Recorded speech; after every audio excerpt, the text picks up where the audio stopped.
A while back, I told a friend of mine who is kind of officially Roman Catholic. He doesn't really buy the whole thing of Catholicism, but he was raised Catholic and he still has a connection to the church. Um, that there's something that he could do as a Roman Catholic and has been able to do since the 1970s that he couldn't do prior to the 1970s. And he asked me, what was that? I said, you can join the Ku Klux Klan. And he said, well, that makes me so happy to know that I can join a hate group. Okay, now, yeah, that's kind of funny. Okay, but there is a kind of serious history in there. When the second Ku Klux Klan, arose in the 1920s, to a large extent, it was because of tensions between white people.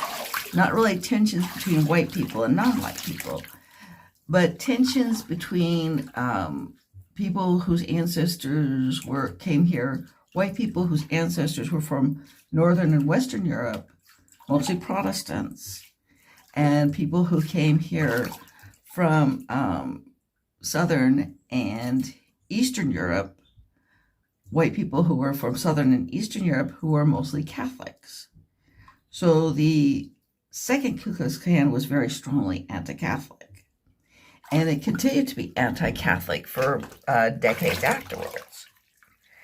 Now, in the 1970s, when David Duke first became, famous as a Ku Klux Klan Grand Wizard Executive Director, he or Imperial Wizard, I don't know exactly what they're called, he invited Catholics to join. Now, I have another friend who is actually a devout Catholic, and he asked me, did any Catholics take him up on it? Yes, they did. They sure did. And part of the reason for that was that there was a concern in a lot of places about mandatory busing of children from one area of a city to another area of a city to have racial integration. Okay, now busing per se, a lot of kids get to the school on a bus, but busing became a shorthand way of saying busing for the specific purpose of racial integration. Now, oddly enough, what they were doing a lot of times was taking kids from one very poor school to another very poor school just to have a certain racial imbalance, which is kind of a funny thing to do.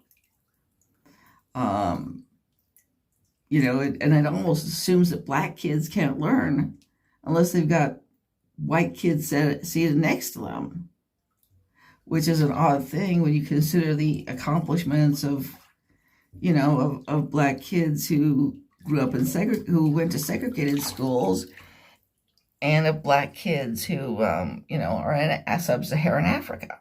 But anyway, David Duke did bring Roman Catholics into the Ku Klux Klan.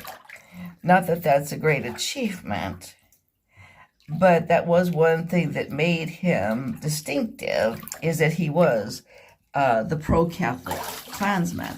And I talked to somebody who actually had studied the Ku Klux Klan, and I read some things he said, and he said that essentially anti-Catholicism is a dead issue with the Ku Klux Klan splinter groups that exist today.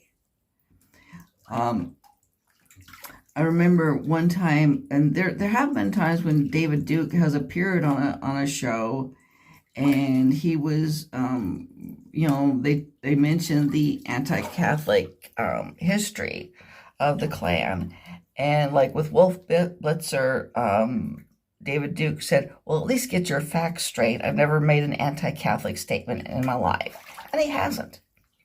He was elected to high office in Louisiana, a largely Catholic state, because he is, he's never shown anything anti-Catholic. So that is my post on David Duke, the pro-Catholic Ku Klux Klansman. Hope you like hearing that. I hope you'll subscribe, and I hope you'll tell other people about me and help me grow my social media presence.